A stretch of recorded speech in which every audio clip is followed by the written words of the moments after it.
Assalamualaikum teman-teman, kami dari kelompok 6 akan menjelaskan tentang ekspor, impor, dan prosedurnya. Sebelum mulai, jangan lupa klik like, subscribe, dan nyalakan lonceng. Mari kita simak.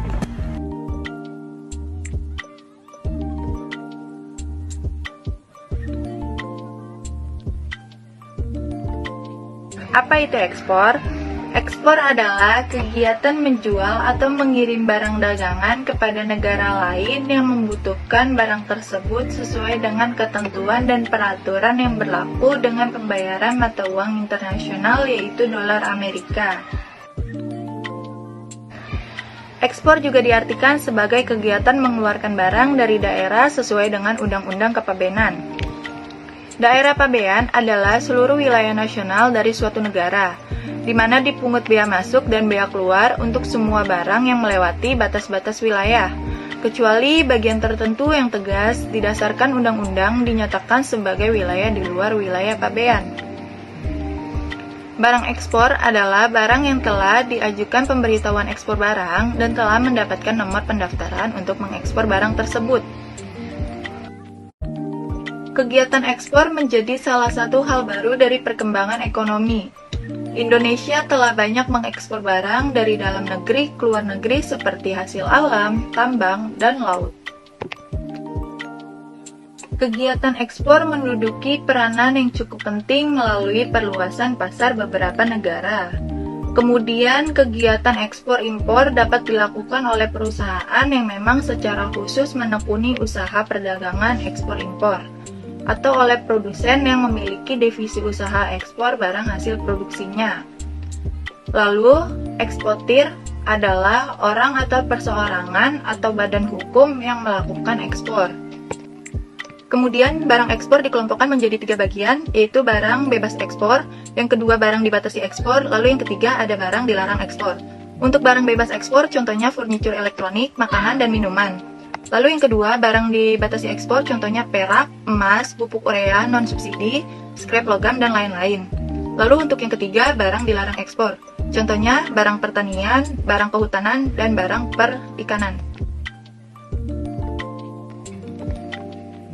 Selanjutnya, syarat yang harus dimiliki eksportir ada 4. Yang pertama, surat izin usaha perdagangan atau SIUP, atau izin usaha dari Kementerian Teknis atau lembaga pemerintah non-kementerian atau instansi. Yang kedua, tanda daftar perusahaan. Yang ketiga, nomor pokok wajib pajak. Yang keempat, dokumen lain yang dipersyaratkan dalam peraturan perundang-undangan. Selanjutnya, manfaat dan tujuan ekspor. Yang pertama, mengenalkan produk dalam negeri. Sebuah negara yang melakukan kegiatan ekspor mampu memanfaatkan overkapasitas pada suatu produk. Dengan begitu, negara tersebut dinilai mampu mengendalikan harga produk ekspor yang terjadi di negaranya. Lalu yang kedua, menumbuhkan industri dalam negeri. Suatu aktivitas atau perdagangan dalam ruang lingkup internasional yang dilakukan untuk memberikan rangsangan atas permintaan dari dalam negeri disebut ekspor. Aktivitas ekspor juga dapat diartikan sebagai kegiatan perdagangan yang melibati pasar internasional.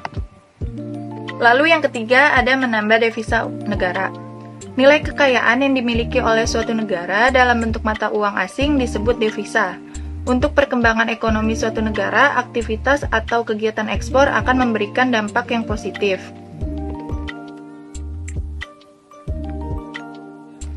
Lalu yang terakhir ada meningkatkan lapangan kerja. Kegiatan ekspor secara tidak langsung akan menghadirkan lapangan pekerjaan baru.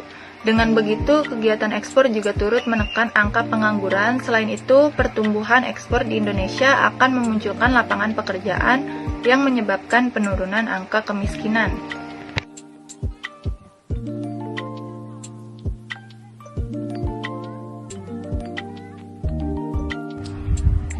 Yang pertama, proses terjadinya kontrak dagang ekspor. A. Dimulai oleh eksportir dengan cara mempromosikan komoditi yang akan diekspor kepada calon importir di luar negeri. B. Dilakukan dengan mengajukan penawaran harga. C. Diakhiri dengan penandatanganan sales kontrak oleh kedua belah pihak, eksportir dan importir. Kedua, proses pembukaan letter of credit oleh importir. A.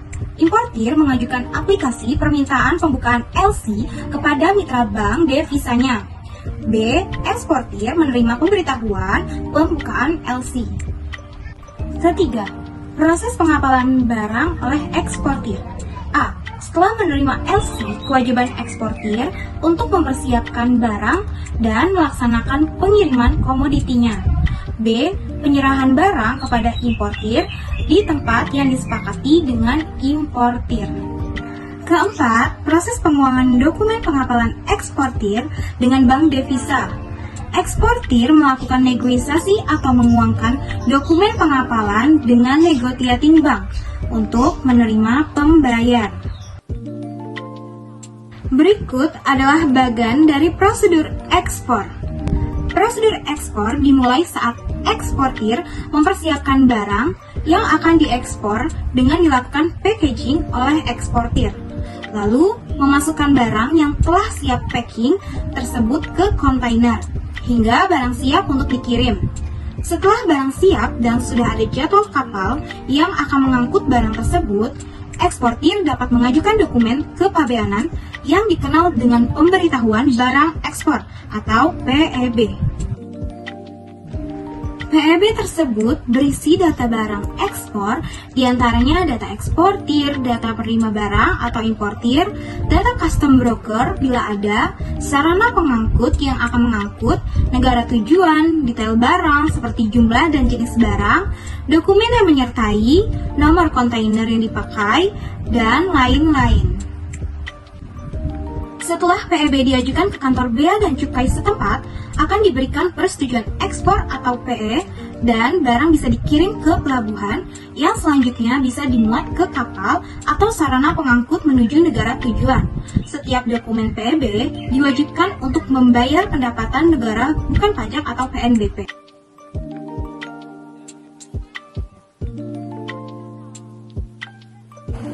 Import ialah suatu proses pembelian atau mendatangkan barang atau jasa negara lain ke dalam negeri. Pada umumnya, import berskala besar biasanya menggunakan biaya cukai di setiap negara pengiriman maupun penerima. Barang-barang yang dibeli dari negara lain berupa mobil, motor, alat-alat make up maupun elektronik. Orang atau lembaga yang membeli barang dari luar negeri disebut dengan importir. Syarat yang harus dimiliki oleh seorang importir. A. Surat izin usaha perdagangan atau izin usaha kementerian teknis atau lembaga pemerintah, non-kementerian atau instansi. B. Tanda daftar perusahaan. C. Nomor pokok wajib pajak. D. Angka pengenal import. E. Registrasi importir dan nomor identitas kepabeanan. F. Dokumen lain yang dipersyaratkan dalam peraturan.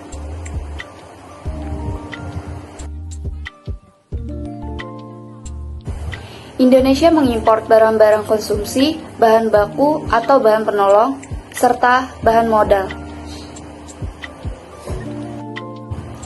Barang konsumsi merupakan barang yang digunakan untuk memenuhi kebutuhan sehari-hari seperti susu, mentega, dan daging.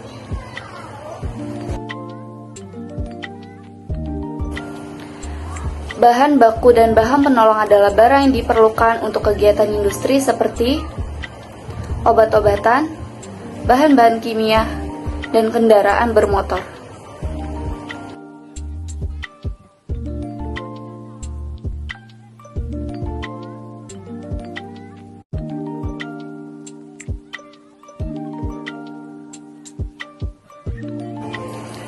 Manfaat kegiatan impor. Pertama, memperoleh barang dan jasa yang tidak bisa dihasilkan. Kedua, memperoleh teknologi modern. Ketiga, memperoleh bahan baku. Tidak jauh berbeda dengan kegiatan ekspor. Kegiatan impor di Indonesia juga diperhatikan oleh pemerintah karena masih banyak komoditas di Indonesia yang harus diimpor dari luar negeri. Selain itu, kegiatan impor bisa berguna sebagai usaha dalam menarik investor masuk ke Indonesia untuk mulai menanamkan investasinya. Kegiatan impor memiliki beberapa dampak, dan untuk melindungi produsen di dalam negeri, biasanya negara tersebut membatasi jumlah kuota impor. Selain untuk melindungi produsen di dalam negeri, pembatasan impor juga memiliki dampak yang lebih luas terhadap perekonomian suatu negara. Dampak positif pembatasan impor, pertama dapat menumbuhkan rasa cinta produksi di dalam negeri, 2 dapat mengurangi keluarnya devisa ke luar negeri, 3 dapat mengurangi ketergantungan terhadap barang-barang produksi impor, keempat dapat memperkuat posisi neraca pembayaran. Dampak negatif pembatasan impor. Pertama, jika terjadi aksi balas-membalas kegiatan pembatasan kuota impor, maka dapat dimungkinkan perdagangan internasional dapat menjadi lesu dan selanjutnya akan tergantungnya pertumbuhan perekonomian negara yang bersangkutan. Kedua, dikarenakan produsen dalam negeri merasa tidak memiliki persaing, maka produsen akan cenderung kurang efisien dalam berproduksi.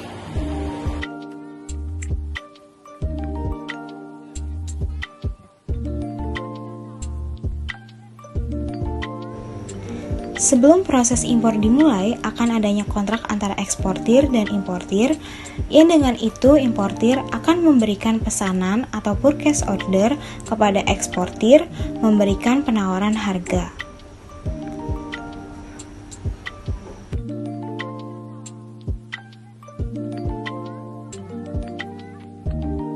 Setelah sama-sama deal, akan terbit sales contract atau dokumen persetujuan.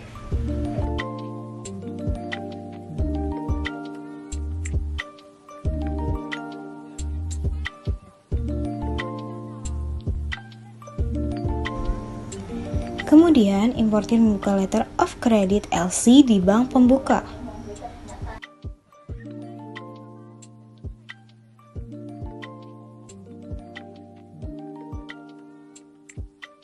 Kemudian, bank devisa akan mengkonfirmasi letter of credit atau LC kepada eksportir yang kemudian menghubungi maskapai pelayanan atau forwarding agent.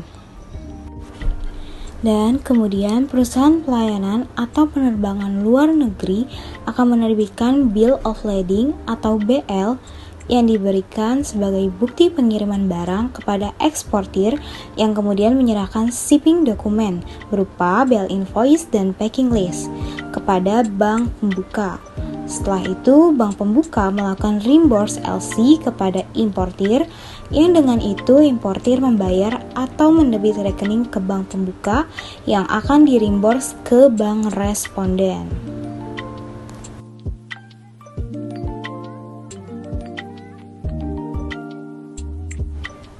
Kemudian, importir melakukan including barang ke maskapai pelayanan.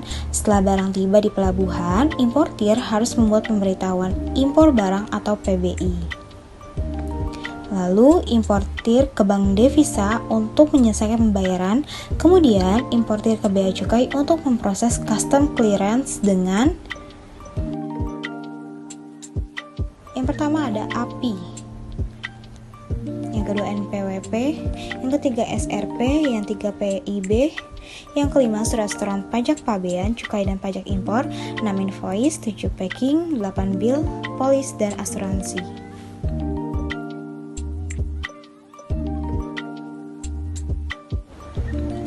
Kemudian, pihak bea cukai akan menerbitkan surat persetujuan pengeluaran barang atau SPPB, dan importir menyerahkan bill origini kepada agen perusahaan pelayanan dalam negeri, dan importir menerima delivery order atau DO dari agen pelayaran. Yang harus diketahui bahwa importir dapat mengeluarkan barang dari gudang dengan menyertakan delivery order atau DO atau surat perintah pengeluaran barang.